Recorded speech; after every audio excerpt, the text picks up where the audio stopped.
Guys, రీసెంట్గా popular OTT platform అయినటువంటి జీ5లో the Sabarmati report అనే మూవీ అయితే స్ట్రీమ్ అవుతుంది కదా. అయితే నేను ఆ మూవీని జస్ట్ ఇప్పుడే చూడడం అయితే జరిగిందండి.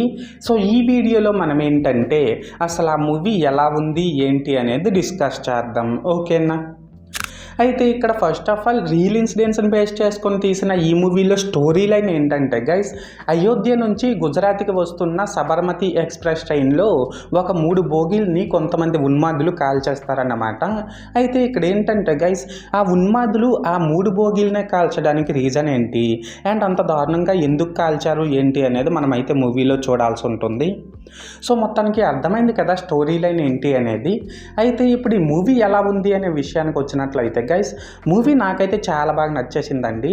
అండ్ ఇప్పుడు ఈ మూవీలో నాకు కనిపించిన ప్లస్ పాయింట్స్ ఏంటంటే, కావాలనే చేసిన గోద్రా ట్రైన్ అటాక్ని ఒక యాక్సిడెంట్గా మార్చడానికి కొన్ని మెయిన్ టీవీ ఛానల్స్ కూడా ఎలా ట్రై చేశాయి అనే దాన్ని, అండ్ అది యాక్సిడెంట్ కాదు కావాలని చేసిన ఒక అటాకే అనే నిజాన్ని బయట పెట్టడానికి ఒక సిన్సియర్ రిపోర్టర్ ఎంత కష్టపడ్డారు అనే దాన్ని, ఈ రెండింటిని కూడా ఈ మూవీలో చాలా బాగా చూపించారన్నమాట.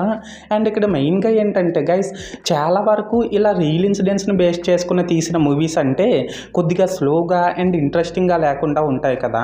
బట్ ఈ మూవీ మాత్రం అలా కాకుండా స్టార్టింగ్ నుంచే చాలా ఇంట్రెస్టింగ్గా అండ్ ఎంగేజింగ్గా ఉందనే చెప్పాలి. ఎస్పెషల్లీ ఆ గోద్రా ట్రైన్ అటాక్ ఎలా జరిగింది అనేది మనకు కళ్ళకు కట్టినట్లు చాలా క్లియర్గా చూపించడం వల్ల మూవీకి మనం బాగా కనెక్ట్ అయిపోతాము. దీనికి తోడు ఇందులో యాక్ట్ చేసిన యాక్టర్స్ అందరూ కూడా వాళ్ళ క్యారెక్టర్స్కి వాళ్ళు ప్రాణం పోసేశారనే చెప్పాలండి. ఎస్పెషల్లీ రిద్ధి దోగ్రా గారు ప్లే చేసిన నెగిటివ్ రోల్ అయితే ఈ మూవీకి బాగా ప్లస్ అయిందనే చెప్పాలి. లాస్ట్గా ఏంటంటే ఇందులో సినిమాటోగ్రఫీ, బీజిఎం ఈ రెండు కూడా పర్లేదు, బాగానే ఉన్నాయి. అండ్ ఇందులో అడల్ట్ కంటెంట్ కూడా ఏం లేదు కాబట్టి దీన్ని ఫ్యామిలీతో కూడా ఫ్రీగానే వాచ్ చేసేయచ్చు అన్నమాట. సో మొత్తానికి ప్లస్ పాయింట్స్ విషయానికి వచ్చినట్లయితే ఇదన్నమాట మ్యాటర్. అండ్ ఇప్పుడు ఈ మూవీలో నాకు కనిపించిన మైనస్ పాయింట్స్ ఏంటంటే గైస్, ఈ మూవీలో నాకైతే పెద్దగా మైనస్ పాయింట్స్ అయితే కనిపించలేదండి, జస్ట్ రెండే కనిపించాయి. అవి ఏంటంటే, ఈ మూవీలో కొన్ని ప్లేసెస్లో సినిమాటిక్ లిబర్టీని చాలా ఎక్కువగా యూజ్ చేసుకున్నారు. సో దానివల్ల ఏంటంటే మనం ఆ సీన్స్కి పెద్దగా కనెక్ట్ అవ్వమన్నమాట. అలాగే ఇందులో సెకండ్ హాఫ్ మొత్తం కూడా కొద్దిగా స్లో పేస్లో రన్ అవుతుంది. సో మొత్తానికి మైనస్ పాయింట్స్ విషయానికి వచ్చినట్లయితే ఇదన్నమాట మ్యాటర్.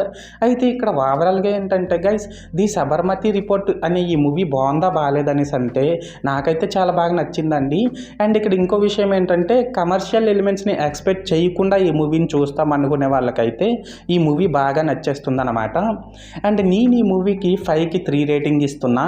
సో మీరు కూడా ఒకవేళ ముందే ఈ మూవీని చూస్తున్నట్లయితే మీరు దీనికి ఎంత రేటింగ్ ఇస్తారో అది కామెంట్ సెక్షన్లో చెప్పేయండి, ఓకేనా.